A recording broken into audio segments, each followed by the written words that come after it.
In this video, I'll be showing you how to make a perfect and a healthy soya bean. You need to know how to make soya bean for your children and also for your own consumption as an adult.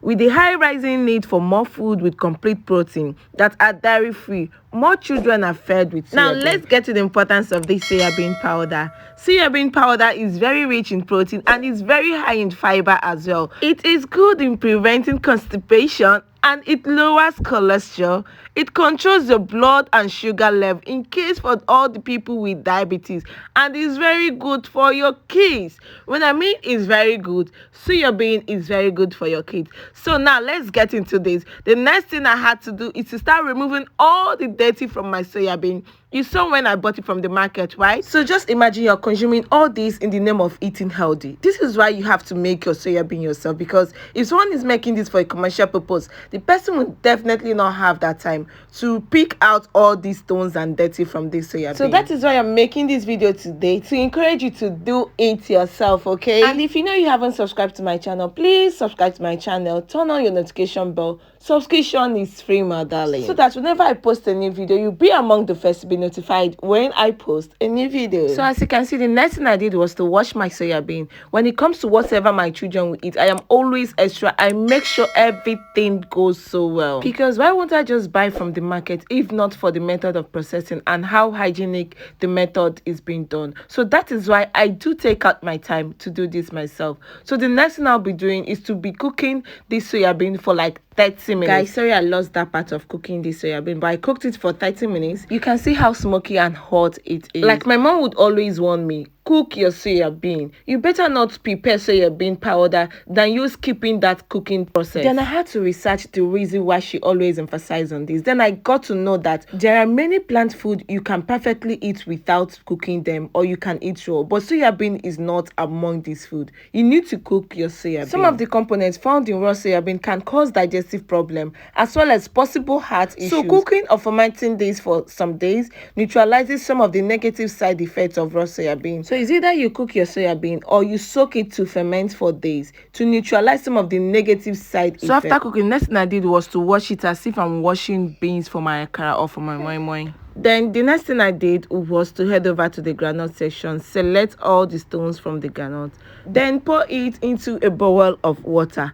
Remember to add salt to it for taste. Turn, then you sieve.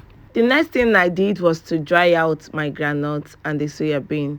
You can dry this, like do the sun dry method, but due to I have a local made oven, I had to pour these into my oven just to dry it up. So I'll be drying the groundnut and the soya bean as well, instead of me wasting time and then this taking days for it to dry up. I just dry it and roast it with my oven, and that's the chicken that's stress free. So what I just do is to open the oven from time to time to check it and also to turn it so that my soya bean won't get burnt. The next nutritious ingredient I'm adding to it is dates. Ta-da!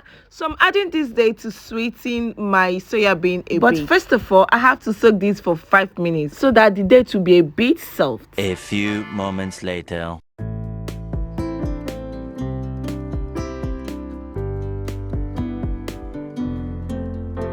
So guys, if you're watching up until this time and you haven't subscribed yet, I don't know what you're waiting for. Please do subscribe, turn on your notification bell so that you'll be getting an alert when I post a new video. So after separating the seed from this date, you know at this point it's very wet, so you can sun dry this if you're doing this ahead of time before the preparation of the soya bean. So you can just do this ahead of time, but for me, I want to do everything at once, so I'm going to use an air fryer to dry up my own and then use it immediately.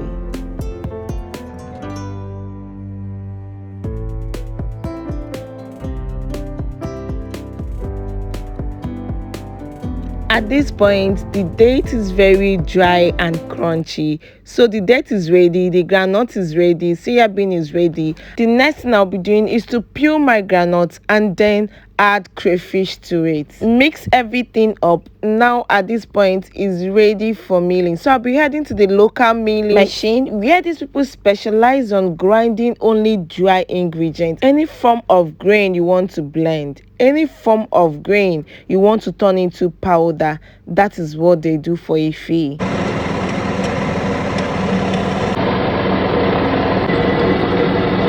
The grinding of this soya bean will be done several times so as to achieve a fine and a smooth texture.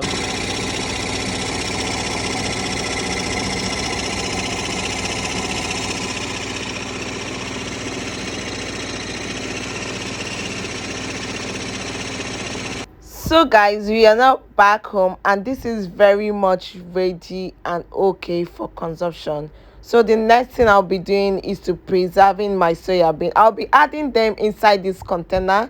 I have different size and different colors of container, so I'll be packing everything into this container so that it can stay for a longer time without deteriorating. So guys, please do let me know when you try out this natural way of sweetening your soya bean, and then please don't forget to subscribe, like, comment and share this my video to your loved one, because definitely you might know someone who needs to see this video. Thank you for watching. Bye, see you.